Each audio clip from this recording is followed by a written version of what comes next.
बातमी गोव्यात नाही, खरं तर गोव्यातील सत्ताकरणाच्या पेचात सर्वोच्च न्यायालयानं बहुमत सिद्ध करण्याचे आदेश दिले।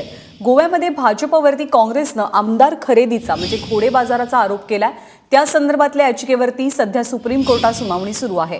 दरम्यान काँग्रेसच्या याचिकेवर सर्वोच्च न्यायालयानं अनेक प्रश्नही उपस्थित केलेत। प्रशांत कदम आपल्यासोबत आहेत। प्रशांत, काय होऊ शकतं गोव्यामध्ये? सुप्रीम कोर्टाचं नेमकं काय म्हणणं आहे? ज्ञानदा, जवळपास गेल्या 1.5 तासांपासून सुप्रीम कोर्टामध्ये ही सुनावणी सुरू आहे। अजूनही अंतिम निकाल जो आहे तो कोर्टाचा हाती आलेला नाहीये। तिकडे शपथविधीची वेळ जवळ येत चाललेली आहे, मात्र या ठिकाणी गरमागरम दावे प्रतिदावे जे आहेत अजूनही कोर्टामध्ये सुरू आहेत। सगळ्यात पहिल्यांदा काँग्रेसनं अशी मागणी केलेली होती की मनोहर पर्रीकर यांचा आजचा शपथविधी जो आहे तो स्थगित केला जावा, कारण राज्यपालांनी त्यांना पहिल्यांदा सरकार स्थापनेसाठी बोलवणं हेच मुळात असंवैधानिक आहे। मात्र सुप्रीम कोर्टानं काँग्रेसचं हे म्हणणं फारसं ऐकून घेतलं नाही। त्यांनी हे विचारलं की काँग्रेसनं त्यांच्या याचिकेमध्ये त्यांच्याकडे संख्याबळ असल्याचा दावा केलेला आहे का? जर असेल तुमच्याकडे संख्याबळ, तर मग आजच्या या याचिकेमध्ये तुम्ही आमदारांची शपथपत्र का जोडलेली नाहीयेत, असा सवाल कोर्टानं काँग्रेसला विचारला, ज्या प्रश्नावरती काँग्रेसकडे खरं तर काही उत्तर नव्हतं।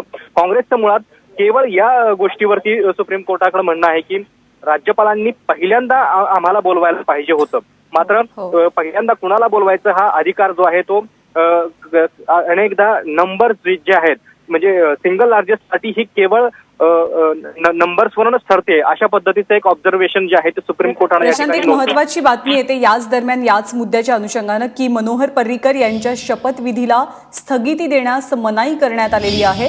सुप्रीम कोर्टात सध्या ही याचिका प्रलंबित आहे। याचिकेवरती सुनावणी सुरू आहे। मनोहर पर्रीकरांचा शपथविधी होतोय, परंतु या शपथविधीला स्थगिती दिली जावी अशी मागणी सुप्रीम कोर्टात करण्यात आली होती, परंतु ही स्थगिती देण्यास आता मनाई करण्यात आली आहे। प्रशांत, नक्कीच ज्या पद्धतीच्या आर्ग्युमेंट्स आज सुप्रीम कोर्टामध्ये होत होते त्यावरून हे स्पष्ट होतं की काँग्रेसची ही जी मागणी आहे ती सुप्रीम कोर्ट मान्य करणार नाही, कारण काँग्रेसकडे जर नंबर होते तर त्यांनी राज्यपालांकडे का अप्रोच केला नाही, ते राज्यपालांकडे का गेले नाही, तिथं सरकार स्थापनेचा दावा का केला नाही, ते सगळे प्रश्न जे आहेत ते सुप्रीम कोर्टाने विचारलेले होते। आणि जर मनोहर पर्रीकर यांनी अशा पद्धतीचा दावा केलेला आहे तर त्यांना त्यांच्या बहुमत सिद्ध करण्यासाठीची संधी दिली जाईल असं सुप्रीम कोर्टाने म्हटलेलं आहे।